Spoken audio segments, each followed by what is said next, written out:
하시려 주시기를 원합니다. 예배 시종을 주님께 올려드리며 예수님의 이름으로 기도드립니다. 아멘. 성경 말씀 보겠습니다. 요한복음 3장 16절 말씀입니다.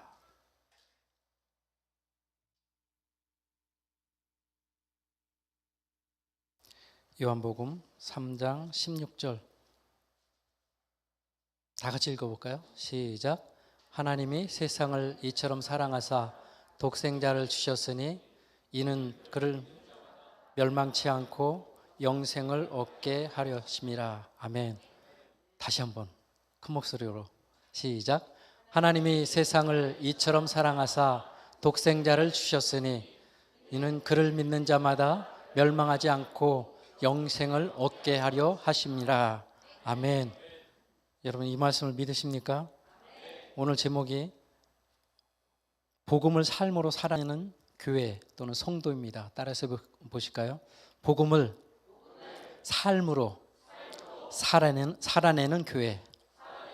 다시 한번요. 복음을 삶으로 살아내는 성도. 네. 이게 무슨 뜻일까요? 복음을 삶으로 살아내는 교회 또는 복음을 삶으로 살아내는 성도가 무엇일까? 저는 선교사고 그래서 오늘 여러분들과 함께 선교에 관련해서 이야기를 하려고 합니다. 저는 그 20년 동안 터키 선교사였었고 이제 지난 주일부로 터키 선교사에서 이제 루마니아 선교사로 보직이 변경이 됐어요. 그래서 27일 일주일 후면 이제 제가 또 루마니아로 선교지로 떠나가게 되는데 여러분 그 선교는 하나님의 꿈과 비전임을 여러분들 믿으십니까? 우리가 읽는 그리고 우리가 믿는 이 성경 이야기는 하나님의 선교 이야기입니다.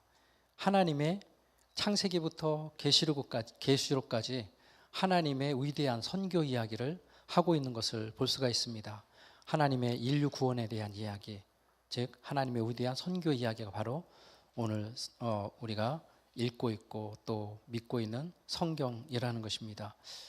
오늘 제목이 다시 한번 보시면 복음을 삶으로 살아내는 성도라는 제목을 가지고 제가 여러분들과 함께 말씀을 나누려고 하는데, 예수 그리스도를 믿는 저와 여러분, 그러니까 예수 그리스도의 복음을 믿는 우리 모든 그리스도인들은 복음을 삶으로 살아내야 하는데 어떻게 살아내야 할까?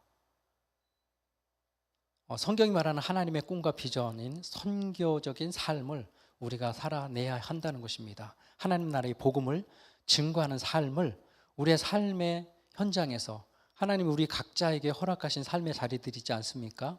여기 우리 학생들이 많이 있는 것 같은데 여러분 학생들은 그 학교가 여러분들의 삶의 자리겠죠.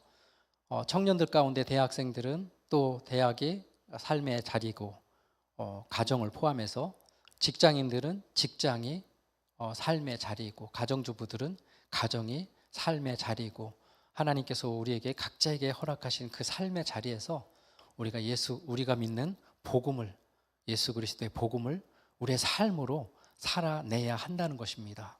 저는 선교사를 하나님께서 부르셨죠.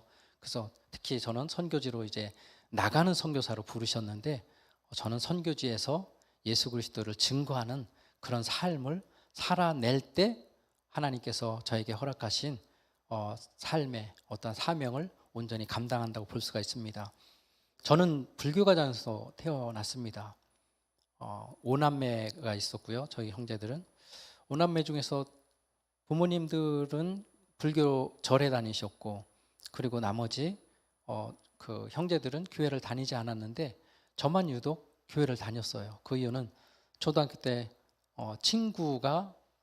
친구의 아버지가 교회 목사님이셨어요.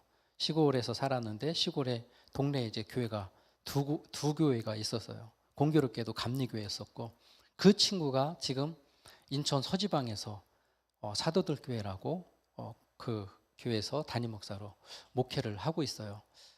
그 친구를 따라서 교회를 다니기 시작했습니다. 근데 제가 믿음이 있어서 다닌 건 아니고 친구를 따라서, 그리고 저를 더 기쁘게 하고 즐겁게 한 것은 뭐냐면 부활절이나 성탄절이 되면 교회에서 이렇게 선물을 주는 거예요. 그 선물 받는 것이 너무 좋아서 그 선물 받기 위해서 다녔고, 조금 고학년이 되니까, 초등학교 고학년이 되니까 제가 이렇게 눈이 이제 시야가 넓어지는 거예요. 야, 이 한 교회에서만 받는 것보다 저 위에 교회, 옆에 있는 교회가 600m 정도밖에 떨어지지 않았었거든요. 그래서 아마 5학년 때부터였을 것 같아요. 아랫교회라고 하고 우리가 위에교회라고 했는데, 저는 친구 아버님이 목회하는 교회는 아랫교회였어요. 저는 아랫교회 다니다가 이제 윗교회도 5학년 때쯤 절기 때 이제 가게 됐어요. 아랫교회에서 예배를 끝나고 막 달려가면 이제 윗교회로 600m니까 뭐 금방 가죠. 도착하면 거기서도 또 선물을 주는 거예요. 오랜만에 왔다고. 그래서 그게 재밌어서 선물 받는 재미로 교회를 다녔어요. 근데 중학생이 되면서 머리가 조금 커지니까 교회 다니기가 싫은 거예요. 선물 받는 것도 재미없고. 그래서 중학교 때부터 교회를 멀리했고, 이제 저는 고등학생이 되면서 인천으로 올라오게 됐어요. 그러면서 교회를 더 멀리하고, 대학에 다니면서도 마찬가지고, 심지어는 이제 대학에 다니면서는 교회에 대한 비판과, 그리고 예수 믿는 사람들은 이 힘이 없는 사람들이다. 그래서 보이지 않는 하나님을, 나도 옛날에 교회 다녀봤는데 하나님 없더라. 그래서 저를 전도하려는 친구들이 있었는데 그 친구들에게 제가 그런 비웃었어요. 조롱을 하고. 나도 옛날에 다녀봤는데 하나님 없더라. 하나님 보여주면 믿겠다. 여러분들 어떻게 하나님을 보여드릴 수 있어요? 제 주변의 친구들도 하나님을 보여주지 못했어요. 커봐라. 보이지 않는 하나님을 믿느니 내 주먹을 믿겠다. 이런 생각을 가지고 친구들을 비웃고 조롱하고 교회를 비판했어요. 근데 군에 가면서 제가 교회를 다시 다니게 됐어요. 교회를 다시 다니게 된 것도 좀 자존심이 상하는 일이지만 초코파이를 먹기 위해서 군에를 갔어요. 논산훈련소에 갔는데 이제 훈련소에 입소하면서 군에 들어가면 요즘은 모르겠어요. 요즘 군대는 모르겠는데 저는 벌써 굉장히 오래전에 군 생활을 했으니까 그 당시만 하더라도 이 초코파이 하나가 굉장히 귀했고 이것을 먹는 것이 정말 너무나 좋았어요. 근데 논산훈련소에 갔는데 수요일이 되니까, 주일이 되니까 종교 행사를 하는 거예요. 근데 불교에 가는, 절에 가는 줄이 있고, 교회 가는 줄이 있고, 카톨릭에 가는 줄이 있는 거예요. 근데 이 병사들이 자기들끼리 얘기를 하는 거예요. 야, 절에 가면 초코파이 하나 준대. 근데 교회 가면 초코파이 2개 준대. 제가 어느 줄에 섰을까요? 2개 주는 줄에 섰어요. 그래서 교회 가서 그때부터 이제 교회 다니기 시작했죠. 원주에서 제가 36사단 본부에서 이제 본부 중대에서 근무를 하기 시작했는데 이제 자대 배치를 받고 나면 교회를 안 다닐 줄 알았는데 제 안에 계속 다니고 싶은 마음이 생기는 거예요. 그러다가 상병쯤 되었는데, 제가 뭐든 하면 좀 열심히 하는 편이거든요. 그래서 열심히 하니까 상병쯤 되니까 저를 신우회장을 시켜주는 거예요. 뭐 교회로 말하면 청년회장이든지, 그렇죠? 청장년 회장이든지. 신우회에서 하는 일이 뭐냐면 매주 수요일만 되면 커피를, 그 믹스커피 있잖아요. 믹스커피를 진하게 타서 초코파이 하나 하고 이 보초서는 병사들에게 이걸 나누는 일을 하는 거예요. 이제 제가 신우회장이 돼서 그 일을 진행을 하는데, 어느 날 그 군목 목사님이 평소에는 오시지 않으셨거든요. 근데 어느 날 오신 거예요. 오셔서 이제 준비 다 끝나고 나서 출발하려고 하는데 갑자기 목사님이 뭐라고 말씀하시냐면, 신우회장님 기도하고 출발하죠 하시는 거예요. 근데 여러분, 제가 믿음이 있어서 교회 다녔나요? 아니죠. 기도도 할 줄 모르고 그냥 초코파이 먹고 사람들이 좋아서 그래서 교회 다녔는데 무슨 기도를 할 수 있겠어요. 근데 군복 목사님이 기도하고, 신우회장님 기도하고 출발하라니 안 할 수는 없고, 근데요, 그 순간 제 순발력이요, 그 순발력이 순간 떠오른 기도가 있어요. 뭐냐 하면, 주일에 예배 마치고 나서 그 군목 목사님이 2손을 높이 들고 하는 기도가 그 순간 머릿속에 탁 떠오른 거예요. 여러분, 그 아무나 할 수 있어요? 못 하잖아요. 근데 제가요, 두 손을 높이 들고 성부 어쩌고 저쩌고 성자 어쩌고 저쩌고 내용은 정확히 기억이 안 나요. 근데 대충 그렇게 기도했던 것 같아요. 그리고 죽어나옵나이다 정확하게. 그건 기억나니까. 와, 군복 목사님 얼마나 기가 막혔겠어요. 근데 너무 성숙하신 군복 목사님이 신 회장님 기도를 그렇게 하는 게 아니에요. 바로 지적하지 않으시더라고요. 그냥 넘어갔어요. 넘어간 건 좋은데 문제는요. 저는 그 기도가 내가 기도를 잘했구나 이런 생각이 든 거예요. 그 다음에 몇 번 똑같이 그런 기도할 기회가 있을 때 자신 있게 그렇게 기도를 한 거예요. 어느 날 선임 저보다 선임 되시는 병장점 되시는 이 선임병이 저를 부르시더라고요. 그러더니 실제 사실을 이야기를 해주시는 거예요. 와, 그 이야기를 듣는 순간 제가 쥐구멍이라도 들어가고 싶은 거예요. 그러더니 이 사람 그냥 두면 안 되겠다 싶으셨나 봐요. 감사하게도 그 선임병이 그 IVF라고 성경 공부 굉장히 열심히 하는 그런 단체거든요. 대학생 선교단체. 거기에서 활동하시던 분이세요. 이분이 저보고 이제 성경 공부 좀 같이 하자 말씀을 하시는 거예요. 그래서 그분과 함께 매주 성경 공부를 시작했는데 말씀을 공부하던 어느 날 그 말씀이 저에게 확 들어오는 거예요. 이렇게 시작된 성경 공부가 제 인생의 전환점이 되었고 저를 완전히 바꾸어 놓았어요. 성경 공부를 통해서 말씀이 저에게 확 들어오는데 예수님께서 나와 같은 죄인을 사랑하셔서 십자가에서 죽으셨다는 거예요. 그리고 그 예수님이 오늘도 나와 함께 하시고 그리고 그 예수님이 나를 사랑하신다는 거예요. 여러분 이 말씀이 저에게 확 들어오는데 제가 정말 그러면서 주님이 세밀한 음성으로 저에게 말씀을 하시는 거예요. 정렬아, 네가 나를 떠나 있을 때에도 나는 너를 떠나지 않았다. 내가 교회를 비판하고 예수 믿는 사람들을 비웃고 조롱할 때에도 내가 너와 함께 했었다. 내가 십자가에서 못 박혀 죽기까지 내가 너를 사랑한다. 이 말씀이 들려오는 거예요.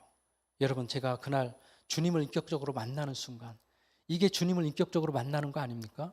그러면서 주님을 인격적으로 제 마음에 모셔드리고 그 순간에 눈에서는 눈물이, 코에서는 콧물이 나오기 시작하는데 제가 정말 몇 시간을 그렇게 울었는지 몰라요. 그러면서 하나님 앞에 다짐하기 시작했습니다. 주님, 제가 철없이 주님을 비방하고 교회를 비난하고 그리고 주님을 믿는 사람들을 비웃고 조롱했는데 이제는 내가 정말 복음을 전하는 그런 사람으로 살겠습니다. 나의 남은 삶을. 그리고 복음이 꼭 필요한 곳에 가서 복음을 전한 삶을 살겠습니다. 그렇게 기도하기 시작했고 전역하고 그리고 몇 년 후에 계속해서 그 기도를 붙잡고 기도를 했습니다. 그랬을 때 하나님께서 저에게 복음의 가장 적대적인 중동 이슬람권 선교사로 부르셨습니다. 그리고 그때 하나님 앞에 헌신을 하게 되었습니다. 성경 공부가 저의 인생의 전환점이 되었고 성경 말씀을 통해서 주님이 저를 만나 주셨고 그리고 주님을 만남으로 인해서 저의 삶이 변화되고 그리고 복음에 붙들려서 복음을 전하는 삶을 살기로 결단하게 되었습니다. 사랑하는 여러분, 그렇다면 여러분은 어떠십니까? 여러분은 여러분의 인생에 어떤 전환점을 가지고 계십니까?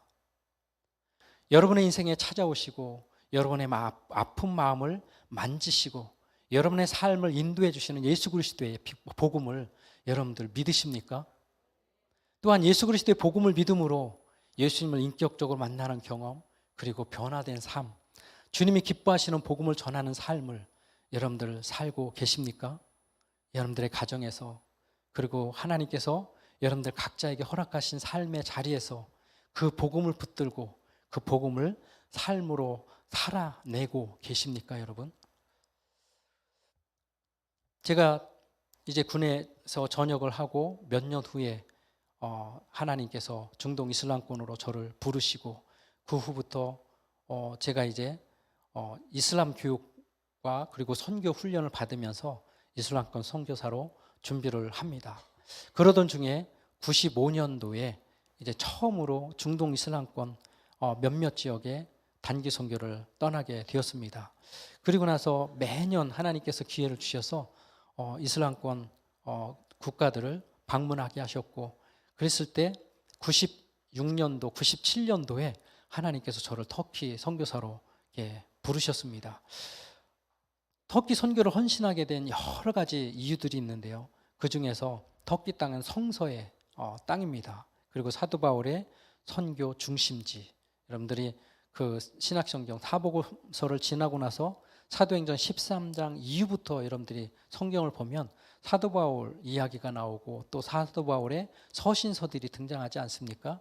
이 사도 바울이 그 복음을 전했던 중심 지역들이 현재 터키 땅이고, 그리고 사도 바울이 편지를 썼던 그 서신서들을 썼던 지역들, 그리고 서신서를 다른 곳에 썼지만 서신서의 수신지가 지금 현재 터키 땅입니다.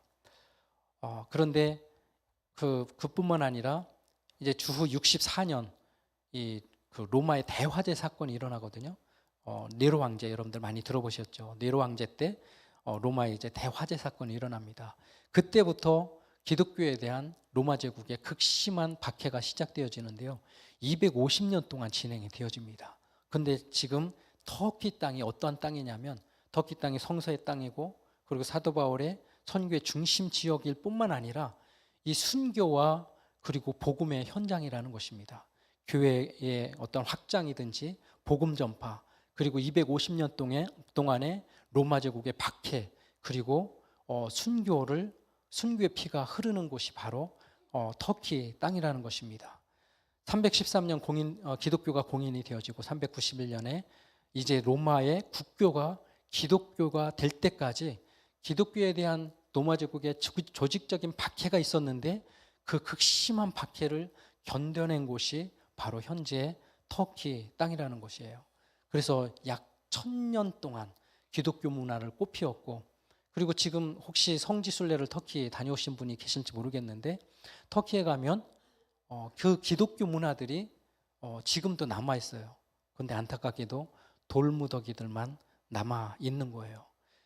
1000년 동안 기독교의 문화를 꽃피웠던 성서의 땅이고, 그리고 성경의 수신지, 발신지이고, 사도 바울의 선교 중심지이고, 성경의 마지막 책인 계시록의 7교회가 다 터키에 있는 곳이거든요. 그런데 그런 터키가 1071년도에 중앙아시아에서 이슬람을 받아들인 지금의 터키인들, 터키 민족이 지금 현재 터키 땅, 즉 아나톨리아로 이동하면서 그 당시에 동로마 제국, 즉 비잔틴 제국과 전쟁을 치르면서 이 터키인들이 아나톨리아를 점령을 하게 됩니다. 그러면서 그때부터 이 터키 땅은 이슬람화가 되어지고, 그리고 터키화가 되어집니다. 아이러니하게도요, 1000년의 기독교 문화를 꽃피웠던 이 터키 땅이 이제 900년 동안 이슬람을 수호하고 이슬람을 세계화시킨 그런 땅이 되어져 버립니다. 그리고 지금은 99.8%가 이슬람인 땅. 제가 95년, 96년, 97년도에 매년 터키 땅을 갔었는데, 그때 하나님께 보게 하신 것이 1000년의 기독교 문화를 꽃피웠던 이 땅, 그 1000년 동안 세워졌던 성전과 그리고 교회 터들이 돌무더기만 남아있는 그런 모습을 보면서 그 땅을 바라보시면서 안타까워하시고, 그 땅이 다시 복음이 회복되기를 간절히 기다리시는, 그리고 눈물로 기도하시는 주님의 마음을 그때 보여주셨습니다. 그래서 그때 하나님, 제가 이 땅으로 오겠습니다. 하나님 앞에 헌신을 하고, 그리고 준비를 해서 터키 땅으로 선교를 나가게 되었습니다. 제가 지난 20년 동안 터키에서 사역한 동영상을 여러분들에게 잠깐 보여드리려고 하는데요. 터키에서 제가 사역한 것은 다음 세대 사역입니다. 그래서 여기 청소년들이 많이 있는데, 청소년들의 모습을 보면서 제가 가슴이 막 뛰었어요. 네, 아내와 함께 다음 세대 사역을 감당을 했는데, 터키는 지금 조금 전에 말씀드렸죠. 99.8%가 이슬람이다. 인구가 8,600만이 되는데 다 무슬림인 거예요. 그리고 기독교인은 약 5천 명 정도. 그런데 저희가 20년 전에 터키에 갔을 때는 기독교인이 1,000명도 채 되지 않았었어요. 하나님께서 그때 터키에 갔을 때 그 땅에 정말 사역의 필요가 무엇인지, 그리고 그 땅의 교회들이 어떤 사역이 필요한지를 보게 하셨고, 그래서 다음 세대 사역을 시작했습니다. 그래서 개척되어지는 교회마다 교회학교를 개척하고, 교회학교에 필요한 교사들을 세우고, 교사들을 훈련하고 양성하고, 그리고 교사들이 교회학교에서 사용할 수 있는 공과 교재들, 그리고 다양한 교회학교 자료들을 출간하고 출판하는 일들, 그리고 다양한 문화행사, 문화사역들, 캠프사역들, 가정사역까지 하나님께서 감당하게 하셨습니다. 동영상을 보고 계속 말씀을 나누도록 하겠습니다.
Seni seviyor, bizi seven Rab seni de çok seviyor.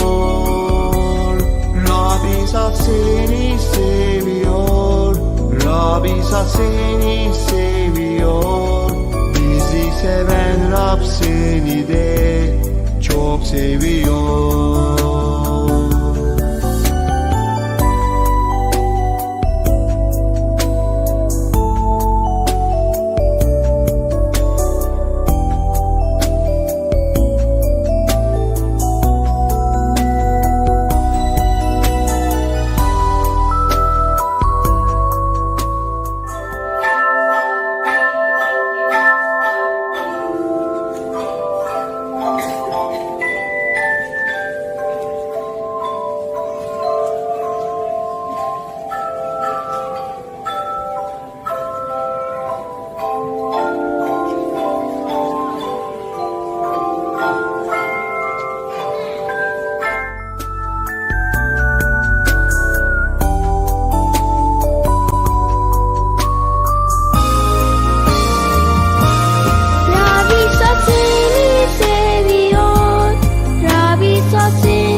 예상을 하셨겠지만 중간중간 그 한국 아주머니가 나오시죠.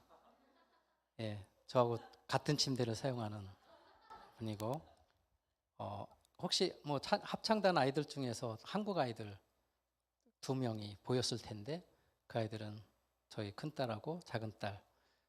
큰딸이 이제 15개월 때 터키에 갔는데 벌써 이제 대학 4학년이고 한국에서 대학 다니고, 그리고 작은딸은 이제 2004년 12월에 태어났는데 올해 이제 또 대학에 들어갔어요. 그래서 어제 이제 인천에서 저희하고 같이 지내다가 어제 서울로 이제 이사를 시켰는데, 하나님께서 정말 그 지난 20년 동안 사실은 현장을 보지 않으면 아무리 좋은 동영상이든지 자료를 여러분들이 보셔도 이렇게 실감이 나기 어려우실 텐데, 이 99.8% 이슬람인 세계에서 크리스찬으로 산다는 것은 정말 힘들죠. 오늘날 한국이 선교하기, 전도하기 어려운 환경이라고 그렇게 이야기를 하는데, 사실은 배부른 소리라고 생각을 해요. 이슬람권에서 99.8%가 무슬림이고, 무슬림은 여러분들 신앙이 삶이고, 그리고 문화도 종교고, 그냥 우리 기독교는 사실 그렇게 돼야 되는데 우리 한국 기독교는 그렇지 않잖아요. 신앙은 교회에서 열심히 예배드리고 찬양하고 그리고 열심히 하고, 근데 교회 문을 나서는 순간 우리의 삶이 달라지잖아요. 그리고 문화도 달라지고. 그래서 제가 초반부터 계속 삶의 자리에서, 삶의 현장에서 복음을 삶으로 살아내야 한다 이야기를 강조하는 것이 그것입니다. 그냥 우리의 신앙이 교회 안에 머물러 있는 신앙이 아니라 우리의 삶에서 연결되어지는, 우린 교회에서는 어떻게 보면 그 충전하는 시간이죠.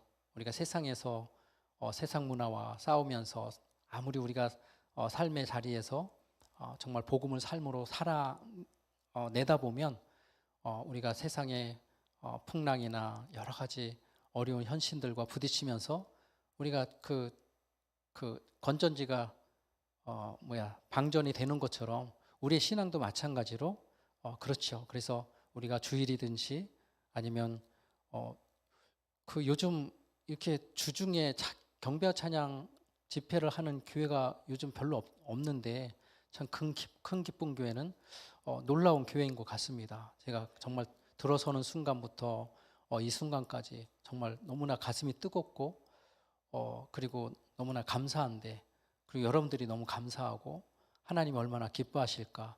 그래서 이 교회 이름을 큰 기쁨 교회, 하나님께 큰 기쁨이 되는, 하나님께 큰 기쁨을 드리는 그런 교회가 되기 위해서 김성무 목사님이 이렇게 교회를 큰 기쁨 교회라고 지었다라는 생각이 듭니다. 이슬람은 그렇거든요. 이슬람 사원에서만 신앙이 유지되는 것이 아니라 그들의 가정에서, 그리고 삶의 현장 모든 자리가 그냥 이슬람인 거예요. 그 세계에서 크리스찬으로, 기독교인으로 살아낸다는 것이 정말 너무나 힘들고 어려운 그런 현실인데, 사진에서 여러분들 동영상 자료에서 보셨지만 그래도 우리 다음 세대들이 하나님을 붙잡고 그리고 믿음으로 살아가려고 하는 그런 모습들, 너무나 감사한 일인데, 하나님께서 이제 저희들을 지난 20년 동안 이 터키의 다음 세대를 위해서 정말 귀하게 사용해 주셨습니다. 그런데 2년 전에 하나님께서 너희는 여기까지다, 여기까지라고 하시는 거예요. 나름대로 이제 제가 정리를 해보면 지난 20년 동안 정말 복음의 불모지에서, 특히 다음 세대 사역의 불모지에서, 돌짝밭과 같은 그곳에서 정말 그 돌을 골라내고 자갈들을 골라내고 옥토는 아니지만 그래도 싹을 틔울 수 있을 정도로 밭을 만들고 씨앗을 뿌려서 이제 싹이 나서 꽃이 피울 만한데, 하나님께서 너희가 할 일은 여기까지라고 말씀을 하시는 거예요. 그러면서 터키 정부로부터, 그러니까 보안 당국이죠. 보안 당국으로부터 테러리스트를 지원한 사람이라고. 터키는 이 터키 민족과 쿠르드 민족이 있는데 지금도 계속해서 분쟁이 일어나고 있거든요. 저희 보러 저와 아내 보고 터키 정보부에서 1년 동안 조사를 해서 저와 아내가 이 쿠르드 반군이라고 하거든요. 반군들을 지원했다는 거예요. 그러면서 저희를 추방을 시키는 거예요. 처음에는 추방 통보를 받고 나서 추방이 확정되고 나서 인정이 안 되는 거예요. 그리고 이해가 안 되고 하나님 뭡니까? 여러분 그 모두가 이제 씨앗을 뿌리고 그리고 물을 주고 가꾸었으면 꽃을 보기를 원하고 열매를 보기를 원하지 않습니까? 열매 그 맛도 좀 먹어보고 성경에서 비유를 들자면 모세가 정말 큰 그 어려움을 다 겪어서 이제 가나안 땅 바로 앞에까지 이 이스라엘 백성을 인도했는데 하나님께서 너가 할 일은 여기까지다. 가나안 땅이 바로 눈앞에 보이는데 너가 할 일은 여기까지. 너는 저기 갈 수 없어. 그러면서 그 가나안 땅 정복을 여호수아에게 맡기지 않습니까? 그런 모습인 거예요. 저희는 꽃도 보고 싶고 열매도 좀 따보고 싶은데 너희는 여기까지다. 그러면서 영구 추방이라는 추방을 받게 돼서 작년 1월에 이제 한국으로 돌아오게 되었습니다. 그러는 가운데 하나님이 어떻게 추방을 허락하셨지 이것이 이해가 안 되는 거예요. 그런데 기도하는 가운데 하나님께서 이 모든 것이 계획이 있으시고 그리고 예비하심이 있으시다는, 하나님이 허락하셨다면 그분의 계획이 있고 그리고 그분의 예비하심이 있다는 그런 믿음을 하나님께서 갖게 하셨고, 그때 기도할 때 터키 주변에 동유럽과 그리고 서유럽에 약 800만 명 정도 되는 디아스포라 터키인을 보게 하셨습니다. 이들은 정말 무슬림으로 이 동유럽과 그리고 서유럽에서 살아가는데 복음을 접하지만 복음을 거부하고 그리고 받아들이지 않는 이 디아스포라 터킨 사역을 하나님께서 보여주셔서 지난 1월과 그리고 5월에 불가리아와 이 동유럽 몇몇 나라들을 방문하면서 터킨 사역의 가능성들 이런 것들을 하나님께서 보게 하셨습니다.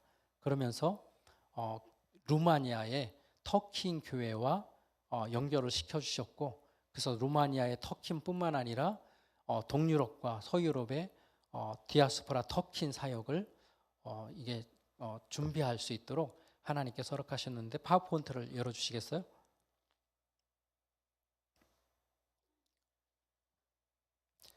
저희가 이제 28일 날 루마니아로 가는데 터킨 교회로 가게 됩니다. 루마니아 안에 터킨들이 있는데 그 터킨들을 위해서 이제 개척되는 터킨 교회로 저희들이 이제 가게 되는데,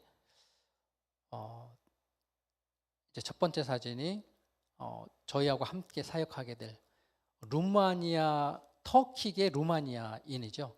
그래서 이 사브리 목사님은 중학교 때, 지금 36살인데 중학교 때 예수님을 믿게 됐어요.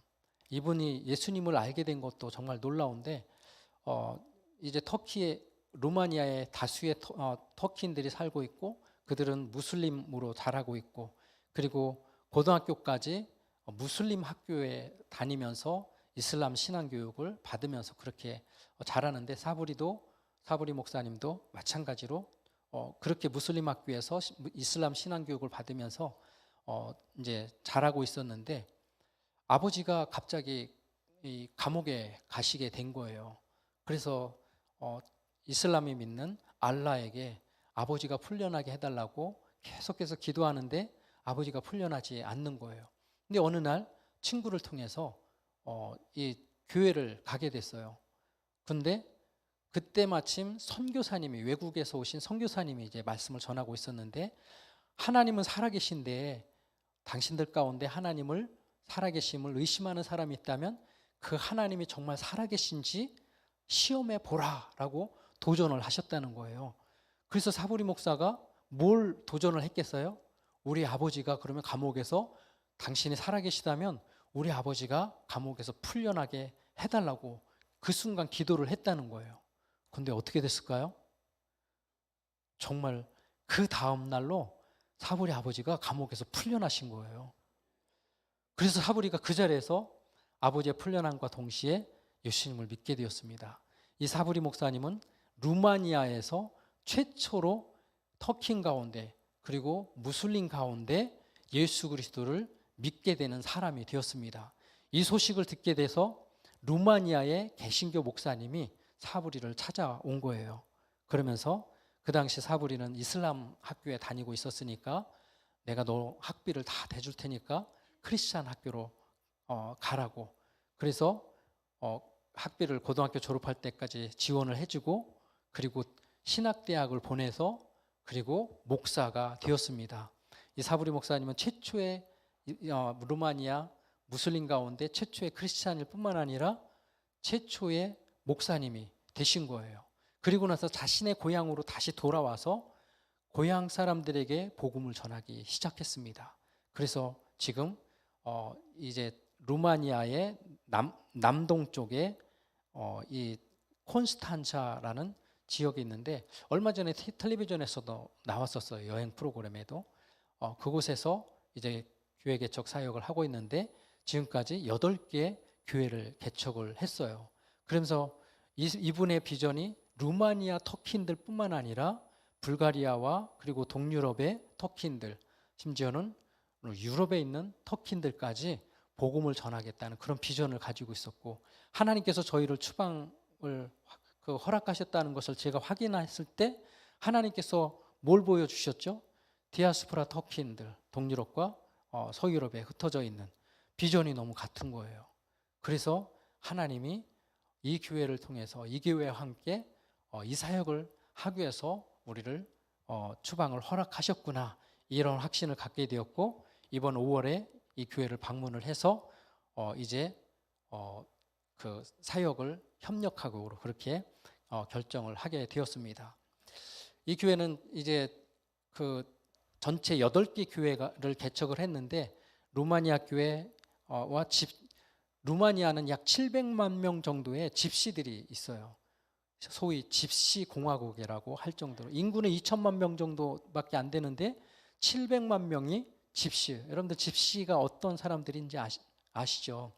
그냥 신발도 안 신고 다니고, 잠시 후에 이제 그 사진이 나올 텐데 그냥 쓰레기통 뒤지면서 그렇게 살아가는 사람들이에요. 그런 사람들이 700만 명이 살고 있는데 이 교회도 이 집시들과 루마니아 사람들을 위한 4개 교회를 개척을 했고 터키인을 위한 4개 교회를 개척을 한 거예요. 근데 교회를 계속 개척을 하려면 이 터키어로 설교하고 말씀을 가르치고 성경 공부를 하고 어린이 사역을 해줄 수 있는 그런 사람이 필요한데 그런 사람이 없는 거예요. 그렇다고 사부리 목사님 혼자서 다 할 수는 없는 것이고, 그래서 오랜 동안 이 교회가 그런 사역자를 보내달라고 기도하고 있었는데 저희하고 연결이 된 것이죠. 그리고 저희에게는 20년 동안 터키에서 사역했던 다양한 자료들과 어떻게 보면 무기가 있는 거죠. 노하우가 있고 자원이 있고, 그래서 이번에 갔을 때 정말 놀라운 하나님의 예배하심과 인도하심을 경험을 하게 됐습니다. 그래서 저희는 사실은 5월 달에 답사를 갔는데, 답사는 이곳에 우리가 사역할 수 있는 곳인지 아닌지 확인하러 가는 거잖아요. 근데 도착하는 당일 저녁부터 집회를 시작한 거예요. 제가 터키어로 설교하고 말씀을 전하고 사람들 가르치고, 그리고 다음 사진을 보면 이제 이 교회와 연관이 돼서 약 200명 정도의 터키 어린이들 사역이 진행이 되어지고 있는데, 터키어로 어린이 사역을 할 수 있는 사람이 없는 거예요. 사부리 목사님의 사모님과 그 딸이 10살인데 이 사모님과 딸은 사모님은 루마니아 분이세요. 그래서 터키어를 모르세요. 그런데 터키 아이들은 루마니아어를 모르고 그리고 터키어만 하는데 사부리 목사님 사모님이 루마니아어로 이 아이들 사역을 하시는 거예요. 지금 이게 사역이 제대로 되겠어요? 사부리 목사님 딸도 10살인데 터키어를 몰라요. 루마니어만 알고. 그러니 얼마나 터키어로 어린이 사역을 할 수 있는, 그리고 말씀을 전할 수 있는 그런 사역자를 간절히 기다렸겠어요. 근데 저희들이 가니까 바로 투입이 된 거죠. 그래서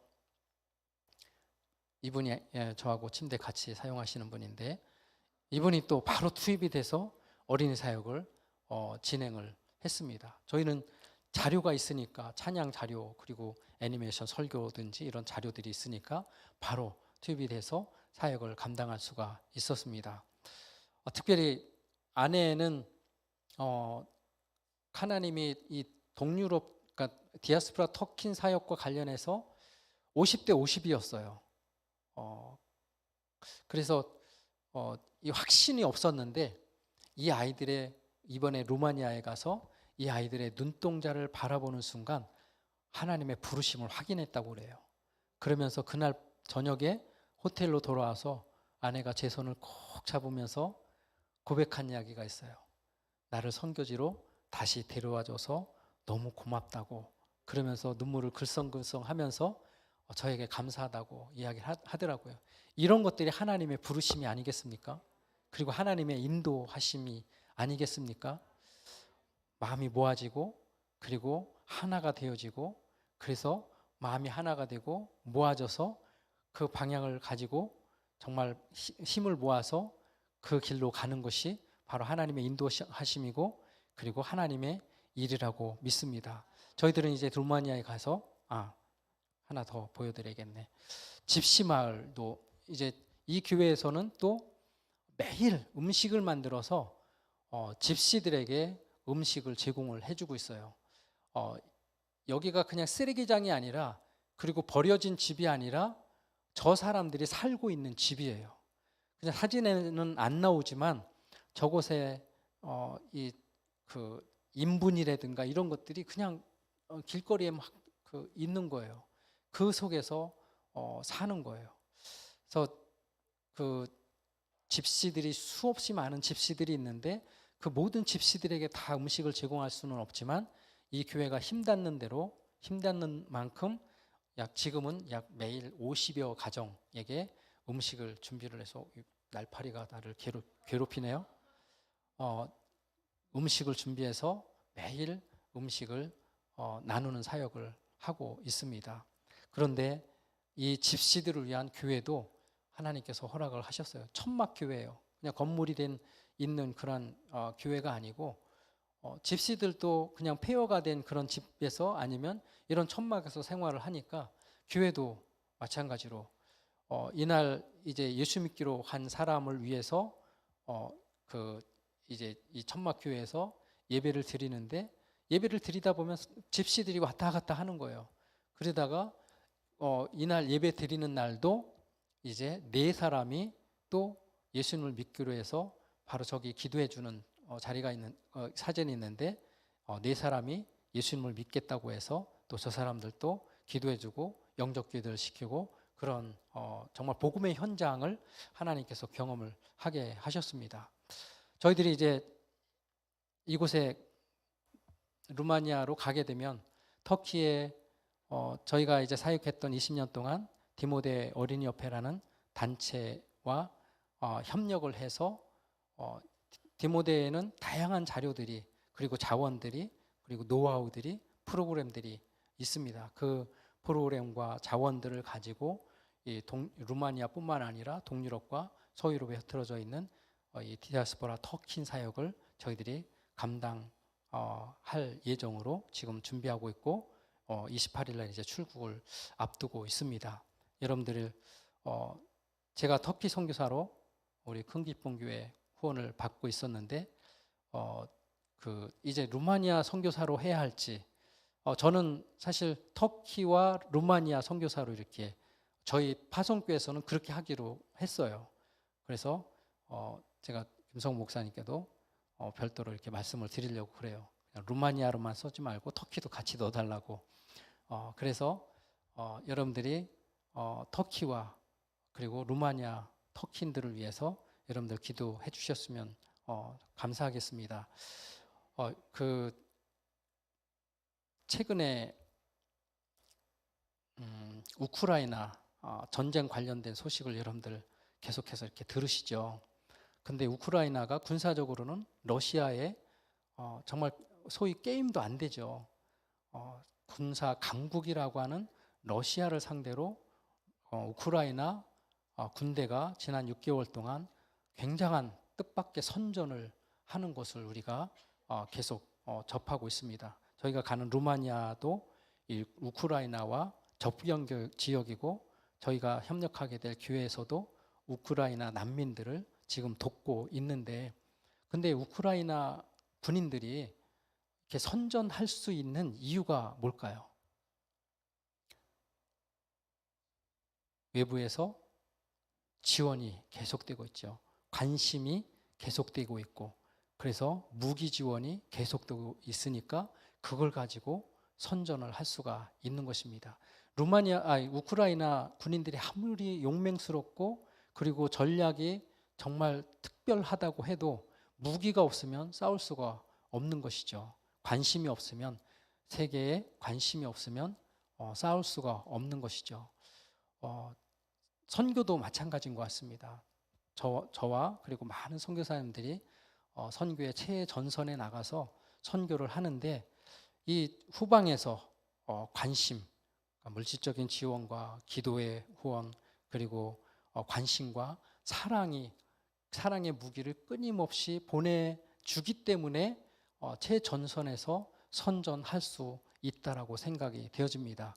제가 20년 전에, 지난주에 저희 파송교회에서, 저는 이제 같은 지호환 지방이지만 남인천교회 파송인데, 남인천교회에서 파송 예배를 드렸습니다. 근데 20년 전에 터키로 처음 나갈 때 파송 예배를 드리고, 그리고 이제 그 당시에 저희가 이제 처갓집이 서창동인데, 이제 그 다음 주면 이제 터키로 날아가야 되는 거예요. 저는 오랫동안 터키를 위해서 준비를 했고, 그리고 터키를 여러 번 방문을 했고, 나름 터키와 관련해서, 그리고 이슬람과 관련해서 전문가라고 생각을 하고 자신만만했었는데, 파송 예배를 드리고요, 그리고 서창동으로 차를 몰고 가는데 두려움이 엄습해 오는 거예요. 걱정과 염려. 그래서 비하인드 스토리지만, 뭐 스토리는 아니고, 어쨌든 차를 몰고 가면서 사고가 났으면 좋겠다, 이런 마음이 드는 거예요. 왠지 아세요? 두려운 거예요. 그때 말씀드렸죠. 제 큰딸이 15개월 기어다니는 어린아이와 그리고 아내를 데리고 정말 그 문화도 다르고 환경도 다른 그 땅에 가서 어떻게 적응해 나갈 수 있을지, 가족에게, 아이에게 무슨 일이 생기면 어떡하지, 이러한 염려와 걱정들, 그리고 이런 것들이 두려움으로 엄습하면서 지금 차를 몰고 가다가 사고가 나서 터키로 가는 시간이 좀 늦춰졌으면 좋겠다는 이런 마음이 들었었습니다. 그런데 이번에 파송 예배를 드리고 나서는 그런 마음이 없는 거예요. 제 안에 기대하는 마음이 있는 거예요. 왠지 아십니까? 지난 20년 동안 하나님께서 저희를 통해서, 그리고 후원하는 교회들과 협력해서 어떻게 하나님께서 일하셨고, 그리고 놀라운 역사를 이루셨는지를 제가 20년 동안 경험했기 때문에, 새로운 지역에서는 더 큰 일을 행하시고 그리고 더 놀라운 일을 이루실 하나님을 기대하는 마음을 갖게 하신 거예요. 그 기대하는 마음이 있는 거예요. 근데 이런 기대하는 마음이 누구를 통해서 일어나냐면, 후원하시는 교회들, 성도들의 기도에 끊임없는 기도와 관심과 사랑이 있기 때문에 가능한 것이라는 것입니다. 저희뿐만 아니라 우리 큰 기쁨 교회가 후원하고 있는 선교사님들을 위해서 여러분들이 많은 관심과 사랑의 포탄, 그리고 실탄을 끊임없이 날려주시기를 주님의 이름으로 축복합니다. 오늘 본문 말씀 잠깐 보고 말씀을 마무리하려고 합니다. 오늘 본문은 예수님이 말씀하신 복음 중에 복음이라는 말씀입니다. 제가 지금까지 복음을 붙들고 선교사로서 20년 동안, 어쩌면 선교사로 헌신하고 난 이후 30년 동안 정말 이 복음을 증거하는 삶을 살기로 결단하고 그리고 이것을 붙잡고 지금까지 달려오고 앞으로도 새로운 사역지에서 정말 기대하는 마음을 가지고 나갈 수 있는 것은 요한복음 3장 16절 이 복음 중에 복음 이 말씀이 있기 때문에 가능하다는 생각이 듭니다. 오늘 말씀을 다시 한번 제가 읽어드리면 하나님이 세상을 이처럼 사랑하사 독생자를 주셨으니 이는 그를 믿는 자마다 멸망하지 않고 영생을 얻게 하려 하심이라. 여기에서 예수님께서 요한이 이야기하는 예수님이 말씀하신 복음과 관련해서 세 가지를 이야기를 하고 있어요. 첫 번째 뭐냐면 하나님이 세상을 이처럼 사랑하신다는 거예요. 여러분, 하나님이 무엇을 사랑하신다는 거예요? 하나님이 세상을 사랑하신다는 거예요. 즉 하나님이 사랑하는 대상이 누구냐는 거죠. 하나님이 사랑하는 대상이 누구죠? 세상이라는 거예요. 당연히 우리 예수 그리스도를 믿는 저와 여러분도 그리고 우리 그리스도인들도 하나님이 사랑하시죠. 우리 가운데 지금 성령 하나님께서 함께 하시고 여러분들 각자의 마음 한 사람 한 사람의 마음을 만지시고 그리고 관여하시고 그리고 여러분과 함께 하시면서 그 성령 하나님께서 사랑으로 여러분들과 함께 하시는 줄로 믿습니다. 그런데 하나님이 사랑하시는 세상, 하나님이 관심과 사랑이 어디를 향하고 있느냐, 오늘 본문은 그것을 이야기를 하고 싶은 것이죠. 하나님이 사랑하는 세상이란, 그렇다면 하나님이 사랑하는 세상이란 무엇일까요? 아직 하나님께로 돌아오지 않은 사람들, 아직 복음을 모르는 사람들, 그리고 믿음이 없는 사람들, 그런 사람들을 말하는 것이겠죠. 그러니까 하나님의 마음이, 하나님의 관심이 어디를 향하고 있다고요? 어디를 향해서 흘러가고 있다는 거예요? 아직도 하나님께 돌아오지 못하고 있는 사람들, 하나님을 만나지 못한 사람들, 하나님을 믿지 못하는 죄인들, 믿음이 연약한 사람들을 향하고 있다는 말씀이라는 것입니다. 하나님은 그런 사람들, 그런 세상을 하나님이 사랑하신다는 것입니다. 그렇다면 여러분, 하나님의 사랑이 이런 사랑이라면 하나님을 믿는 우리 교회가 사랑하는 사람들은 어떤 사람이어야 할까요? 바로 옆에 있는 형제 자매들 당연히 사랑해야죠. 그런데 또한 하나님의 사랑은, 하나님의 마음은, 하나님의 관심은 어디를 향하고 있어요? 그렇다면 우리도 거기를 향해야겠죠. 복음을 믿는 저와 여러분, 하나님을 사랑을 경험한 저와 여러분이 사랑해야 할 사람은 바로 하나님이 향하고 있는 세상이어야 한다는 것입니다. 하나님이 사랑하는 세상, 즉 교회에 나오지 않는 사람들, 복음을 들어보지 못한 사람들, 복음을 알지 못하고 복음을 거부하는 사람들, 믿음이 연약한 사람들을 우리가 사랑해야 할 줄로 믿습니다. 그런 교회가 복음적으로 살아있는 교회인 줄로 믿습니다. 그런 교회가 예수님이 기뻐하시는 복음적인 교회인 줄로 믿습니다. 우리 큰 기쁨 교회가 하나님이 향하고 있는, 그리고 하나님이 사랑하는, 세상을 사랑하는 교회가 되어지기를 주님의 이름으로 축복합니다. 오늘 본문 말씀 중반절을 보시면 독생자를 주셨으니 라고 말씀하십니다. 두 번째로 뭐라고 하시죠? 독생자를 주셨다는 거예요. 여러분, 하나님께서 세상을 사랑한다고 하셨는데 어떻게 세상을 사랑하셨다는 것입니까? 하나님께서 세상을 사랑하신다고 말씀하셨는데 그 사랑을, 하나님이 그 사랑을 어떻게 실천하셨다는 거예요? 그 사랑을 실천하기 위해서 하나님께서 어떻게 하셨다는 것입니까? 독생자를 주시기까지 세상을 사랑하셨다는 것입니다. 예수님은 인류를 죄 가운데서 구원하시기 위해서 인간의 몸으로 이 땅에 오신 줄로 믿습니다. 이것이 하나님이 말씀하시는 세상 사랑입니다. 하나님이신 예수님이 하늘 영광 다 버리고 그리고 죄인들의 세계로 오신 이 사랑이 하나님 우리에게 보여주신 사랑이라는 거예요. 죄로 멸망받을 수밖에 없는 죄인들을, 즉 세상을 구원하시기 위해서 예수님께서 직접 인간 세상으로 내려오신 이 사건이 하나님이 세상을 사랑하신, 그리고 저와 여러분을 사랑하신 방법이라는 것입니다. 그러니까 예수님은 생명을 잃은 저와 여러분을, 죄로 인해 하나님과 관계없이 살던 저와 여러분을 하나님과 관계 있는 사람들로 만드시기 위해서, 우리에게 죄로 인해서 잃었던 생명을 주시기 위해서 독생자를 이 땅에 보내셨다는 것입니다. 본문을 다시 한번 보실까요? 하나님이 세상을 이처럼 사랑하사 독생자를 주셨으니, 이것이 하나님의 사랑이라는 것이죠. 하나님이 세상을 사랑하신다고 하셨는데, 하나님이 저와 여러분을 사랑하신다고 하셨는데, 어떻게 그 사랑을 실천하셨느냐? 당신의 독생자를 보내시기까지 저와 여러분을, 그리고 세상을 사랑하셨다는 것입니다. 세 번째 뭐냐면, 후반절에 보시면 믿는 자마다, 그를 믿는 자마다 멸망하지 않고 영생을 얻게 하려 하심이라 그랬습니다. 왜 하나님이 세상을 사랑하시고 왜 하나님이 독생자를 주셨느냐? 이렇게 하기 위해서라는 거예요. 이렇게 하기 위해서.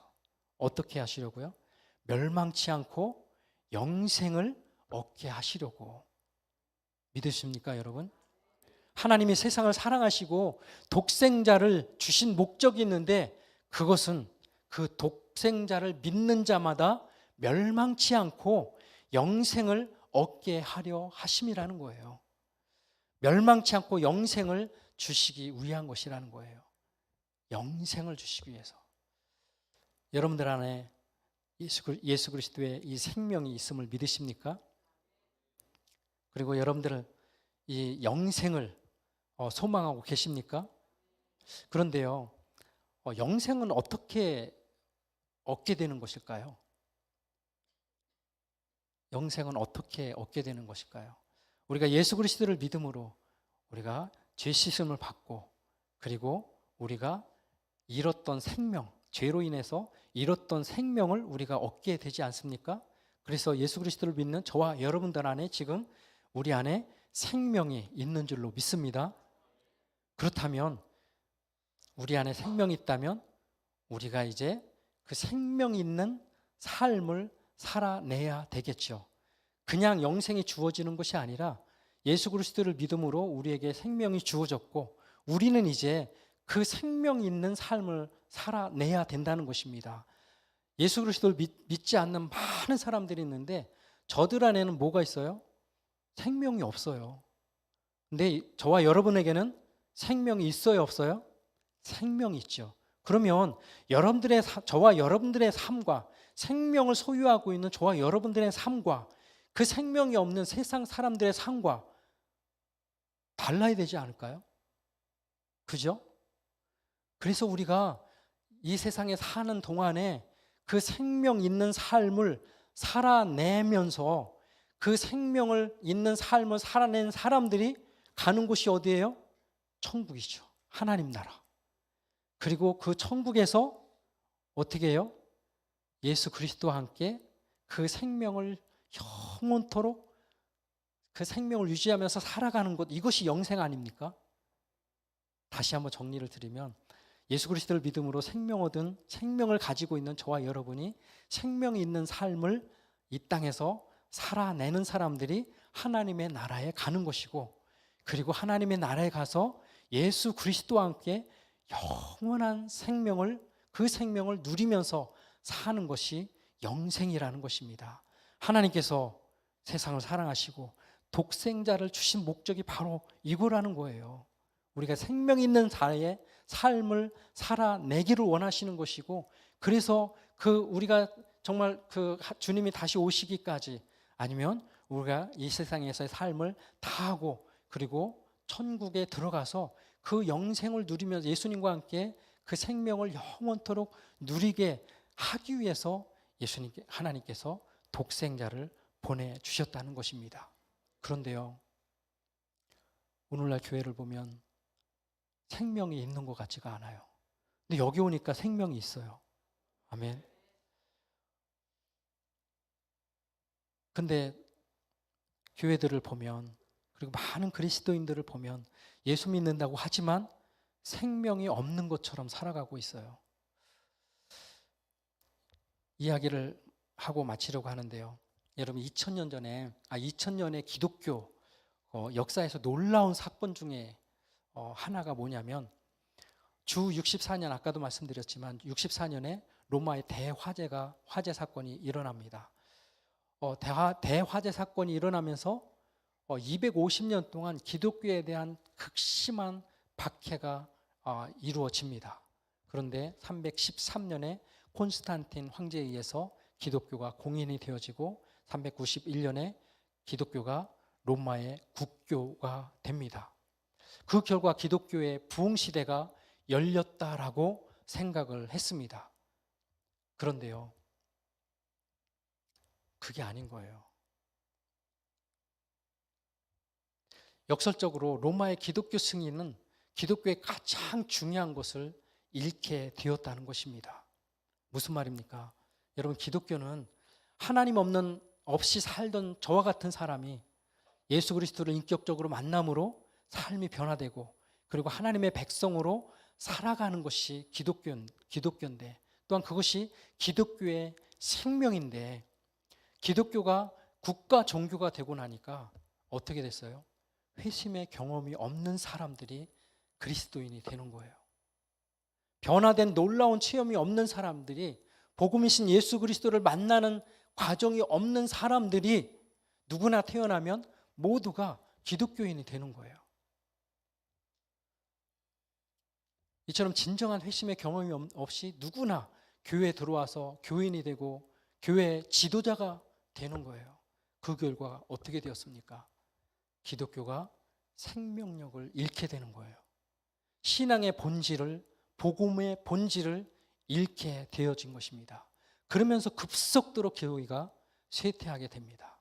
우리가 교회사를 보면 중세를 암흑기라고 이야기를 하는데, 정말 잊고 싶은, 기억하고 싶지 않은 그러한 교회사, 암흑기, 이 중세시대가 시작되어지는데, 그래서 핍박이 끝나고 기독교가 국가 종교가 된 것이 부흥인 줄 알았는데, 축복인 줄 알았는데 그게 아니라는 거예요. 오히려 교회가 망하게 되었다는 것입니다. 그리고 이때부터 기독교가 감추고 싶은 그런 암흑기가 시작이 되어지는데요. 그렇다면 여러분, 저와 여러분은 어떤가요? 여러분은 진정한 회심의 경험이 있으십니까? 복음이신 예수 그리스도를 만나심으로 생명 있는 사람으로 여러분 살고 계십니까? 복음을 믿고 구원의 은혜에 대한 감사와 감격, 그리고 그 기쁨을 누리면서 여러분들 살아가고 계십니까? 복음을 믿음으로 그 복음에 대한 합당한 변화된 삶, 그리고 복음을 삶으로 여러분 살아내시고 계십니까? 여러분, 우리 한국교회는 어떤가요? 왜 한국교회가 쇠퇴하게 되었습니까? 한국교회 현실, 제가 다 이야기하지 않아도 여러분들이 이미 잘 알고 계십니다. 우리 한국교회가 60년대 이후에 2000년대 초반까지 교인들이 많아지고, 그리고 화려하고 큰 교회들이 세워지고, 그래서 사람들이 많이 모이고, 그래서 교회가 큰 부흥이 일어난 줄 알았는데, 큰 축복인 줄 알았는데 그게 아니었다는 거예요. 언젠가부터 한국교회에서 예수님을 인격적으로 만나는 체험이 없이, 회심의 경험이 없이 교회에 들어와서 교인이 되고, 회심의 경험이 없는 사람들이, 예수 그리스도를 인격적으로 만나지 않은 사람들이 교회 목회자가 되고 지도자가 되고, 그러다 보니 기독교의 생명력을 잃게 되고 복음의 본질, 그리고 신앙의 본질을 잃게 되면서 오늘날 한국교회의 모습을 갖게 되었다는 것입니다. 그래서 어떤 분들은 이런 말씀들을 하세요. 한국교회를 바라보면서 미래가 없다, 어쩔 수 없다, 대안이 없다라고 이야기를 합니다. 그런데 저는 역설적으로 한국교회는 지금이 기회라고 생각이 되어집니다. 하나님께서 진정한 그리스도인들을 다시 세우시고 순수한 복음을 회복시키시고 하나님의 말씀을 따라 거룩하게 살려고 하는 믿음의 사람들, 여러분들과 같은 사람들을 다시 세우시고 깨달은 복음을 붙잡고 그 복음을 삶으로 살아내려는 믿음의 사람들을 일어선다면 잘려진 구루터기에서도 새로운 싹이 나듯이 한국교회는 다시 살아나게 될 줄로 믿습니다. 이런 회복의 역사, 한국교회가 다시 살아나는 역사, 이 역사가 바로 저와 여러분을 통해서 일어나게 되기를 주님의 이름으로 축복합니다. 우리 큰 기쁨 교회를 통해서 일어나게 되기를 주님의 이름으로 축복합니다.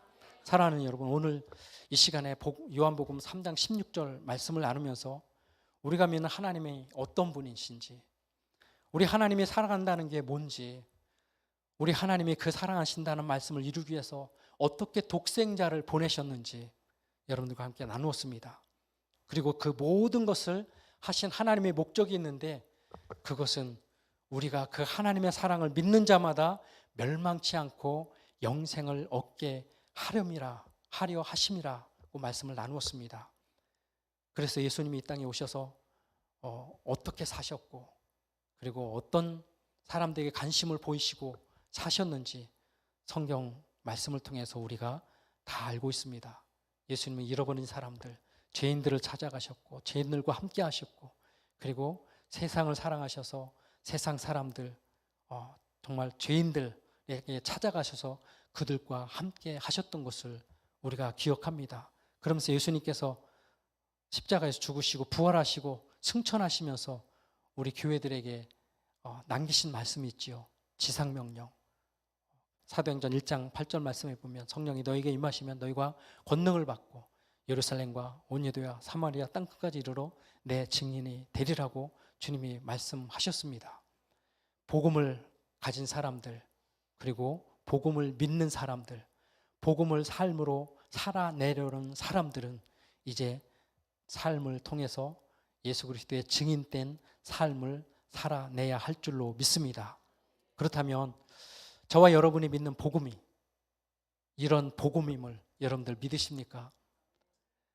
저와 여러분이 믿는 복음이 이런 복음이라면 이 복음을 믿는 저와 여러분은 이제 어떻게 살아내야 할까요?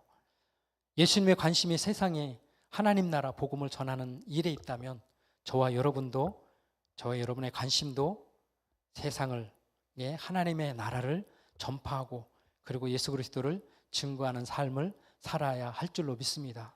오늘 본문 말씀을 통해서 이 복음의 말씀을 들은 우리 큰 기쁨 교회 모든 성도님들이 이제는 복음 앞에 나가기를 원합니다. 그리고 그 복음에 반응하기를 원합니다. 그리고 우리가 믿는 복음을 삶으로 살아내는 역사가 있기를 소망합니다. 우리가 이 말씀을 붙잡고 우리 찬양하고